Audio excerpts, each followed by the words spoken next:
Hey everyone, welcome back to my channel. It's Taya. So today I'm going to be talking about my 5-minute journal. So this guy really saved my life, and it's kind of a special little book to me because it's one of the major things that really got me into how to change my mindset and creating proper habits. Or it was probably the first thing, really the first habit that actually started to change in my life, which is to just jot down these little notes of what I'm grateful for, what would make today great, and daily affirmations. In the evening time, it also asked me to list out 3 amazing things and how I could make the day a little bit better. Now, funny enough, this was actually a gift to me from my roommate's ex-boyfriend, and I don't think I ever told him how much I really love this gift or how meaningful it's been to me. To be fair, I did only finish this book maybe a few weeks ago, so this is it takes about 6 months to get through the whole thing. And the very first day that I wrote in it is January 12th, kind of. As you can see, I apparently skipped the first day. So this is the first part that you write, and then this is the evening part, and for some reason I wanted to start in the evening of that day, apparently. Anyways, I'd say I did a pretty good job. So 6 months from January 12th would be July 12th, and I finished this on, let's see, August 28th. So a month and a half later. I don't know if so I actually did mark down what time or what dates I didn't properly write in my journal. It wasn't like one day here and there. Sometimes it was one day here and there, but typically there were periods of time which I sort of noticed, and I noted those all down with these cute little sticky notes. So it was really interesting to see kind of what trends or what type of events may have sort of prevented me from wanting to write. And so the first one, funny enough, is when the pandemic happened, and actually the first 2 days were before the pandemic. So I had a major project due the day that we shut down school. So the 2 days before that, I think I slept very little, maybe about 2 hours each night or something like that. My friend and I, we were in the laser cutting room until 2 in the morning. I remember going back home because I lived on campus, eating, and my other roommate had a really bad sleeping schedule, so I would go home, we would eat food together for 30 minutes and watch some anime or something, and then I'd go back to school and we would continue laser cutting and putting our model together.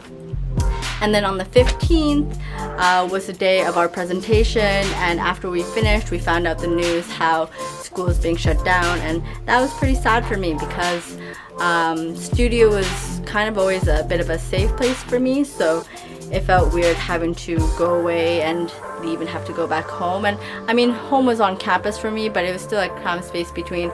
I just lived in a really small room because I knew that typically we had 24-hour access to our studio, and I always spent time in studio.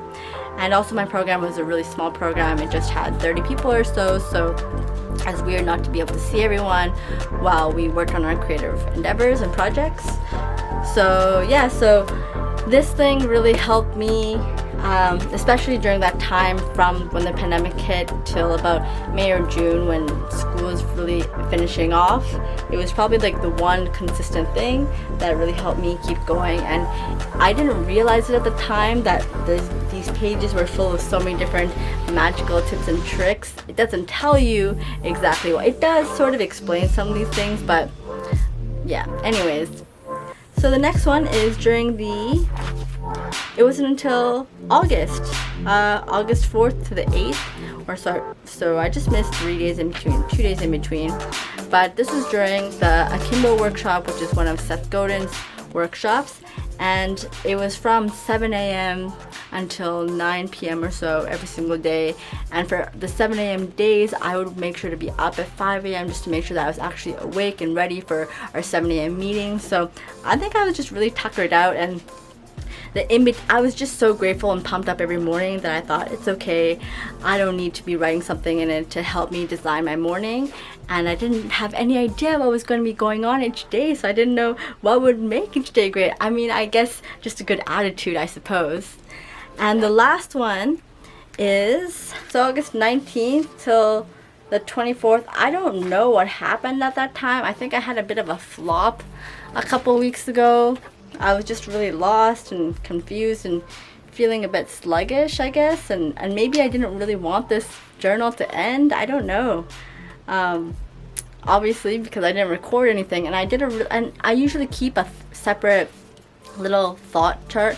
No, and I usually keep a separate time chart as well. So typically, I'm not a very well kept one, but a general one that lets me know how I've been spending my days, and it helps me see where or what, if there are certain times of days, if I'm a little bit less efficient or anything like that. And obviously I also did not record those days very well either, so I really have no idea what happened on those days. I think I just like died a little bit. Yeah, I don't know.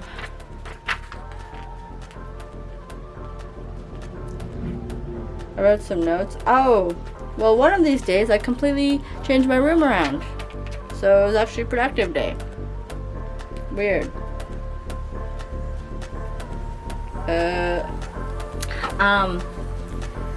Yeah, so I did purchase a new book as well, so I'm gonna continue on with it.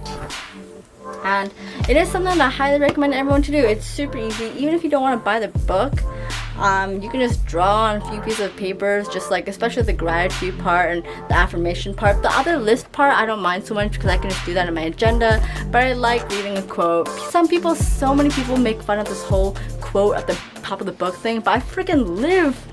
I love reading the quote every single morning. It makes my day. Sometimes if I don't like the quote, I just flip to a new page and read the quote that I like. Anyways, my biggest question when I bought this second one was, were the quotes going to be exactly the same? And to my surprise, they are not. Success. Great job to whoever made this freaking 5-minute journal. I think it's Alex Econ because I think he quotes himself a lot, but who knows? Thanks for listening today.